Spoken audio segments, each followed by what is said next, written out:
What's up? I want to talk about the SIG P365 and the P365-XL. I have an XL, it's obviously empty and clear. And one of the things I see talked about on discussion forums a lot, I'm going to change this camera angle just a little, is taking this 365, standard 365, which is a shorter barrel, it's not RDS equipped, and a shorter grip module, and swapping the grip module over to the XL grip module, which is obviously what mine came with stock, so that they have a better grip, something that's a more full grip, because most adults are going to have their pinky hanging off the standard 365 grip.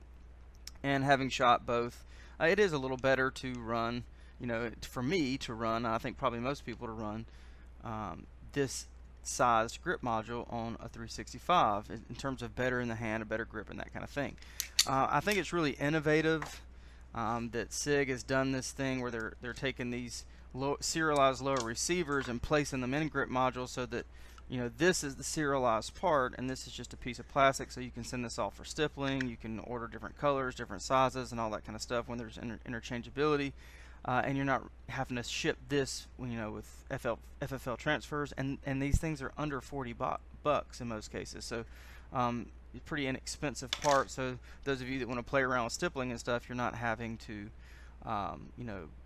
waste a bunch of money on FFL transfers and buy expensive frames and stuff like that, like you will with Glocks and other guns, if that's what you want to do. Now, in terms of taking a standard 365 grip module and intentionally buying this to have the longer grip option, I don't think that's the best option. In fact, what I've actually done is the opposite. I bought an XL and I've gotten rid of, or at least typically don't use, the XL grip module, and I'm using a standard 365 grip module, which is the opposite of what most people are doing. And if you're on the 365 discussion forums, you see me evangelizing this perspective pretty regularly. Let me go ahead and throw the slide back on here. So why would I go from arguably a better sized grip module to this smaller grip? And I don't have giant hands, but my hands are big enough that I can't get my pinky on this. Now obviously if I insert the 10-round magazine, even without the pinky extension, that does extend it enough that it just so slightly catches my pinky finger. And honestly, I don't find this uncomfortable to shoot. Okay, it isn't as comfortable. I don't get as good of a grip, and I really like how SIG does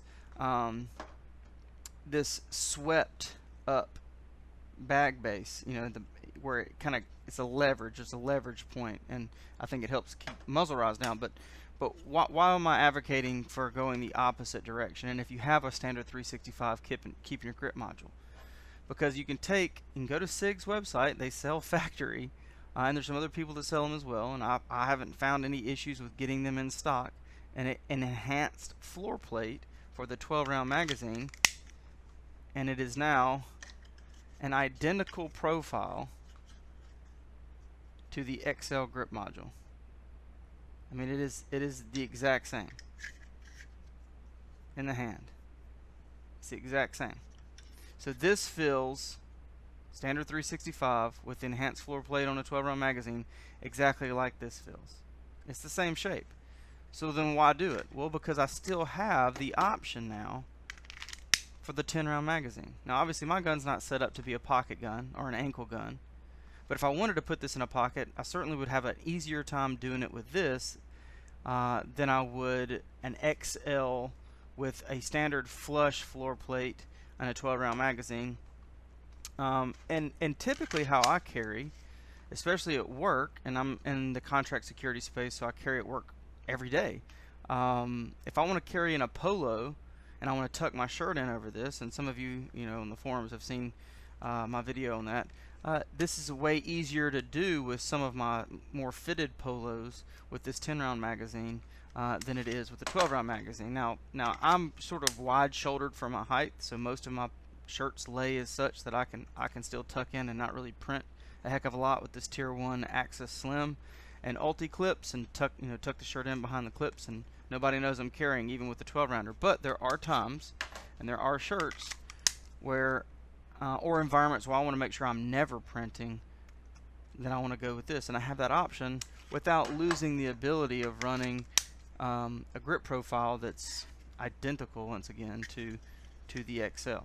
I mean, it is the exact same grip profile.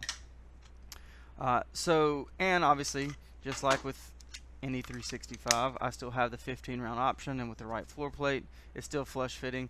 And I know what some of you may be thinking, yeah, well, what about the gap that this has got? You know, when you run that 12 round mag, see if I can find the gap. See it in my hand between the base, the top of the magazine floor plate extension and the mag, kind of right here in this area. Zero pinching, no pinching. And I run the heck out of my guns. I'm a firearms instructor. I have my own training company where this is my everyday carry, unless I'm open carrying in a duty capacity with a Glock 17, and no pinching. I promise you, I'm running the crap out of this gun, and it doesn't pinch. Okay, now, and it's not like I have like super crazy, burly hands. I wear a large or extra large glove, and there's no pinching. Okay, so I would consider, instead of going from standard 365 grip modules to XL grip modules, take that 34 bucks, save a couple dollars, buy an enhanced floor plate, put it on a 12 round magazine, and now you've got all 3 magazine size options at your disposal, and it's all about the floor plates, not the grip module. And I would even advocate that if you have an XL like I did, why not give yourself the option of running the 10 round magazine with a smaller grip profile by spending the 34 bucks on the standard 365 grip module, and get you a 10 round magazine, and now you have a whole nother carry option in terms of size. And some of you, that may be meaningless to you. Maybe you carry in such a way, or that you would never need to have a smaller grip profile. But I like options, and to me, the XL grip module only limits your options by 1 magazine size. I mean, I know that there's extensions for the 10 round magazine that allows it to work, but why not have? It's not just about the capacity. I never want to choose to have a lower capacity just for lower capacity's sake. I'd much rather, if I'm making the choice to go to the 10 round magazine, it's because of the size, the profile, being able to conceal with less printing in certain clothes or certain situations. If I'm doing speaking engagements, or I'm in a low profile carry, like a suit or something like that, DPU or EP work. Sometimes I'll if I'm wearing a suit, I'll typically wear like a 3-piece suit where I have a vest underneath the jacket. I leave the jacket unbuttoned, and I just appendix carry right under that vest. And I find that I have to use the 10 round magazine in my vest and my suit because it's a fitted suit. I kind of like that modern fitted look. So anyway, I'm just a dude on the internet, so you do what you want to do.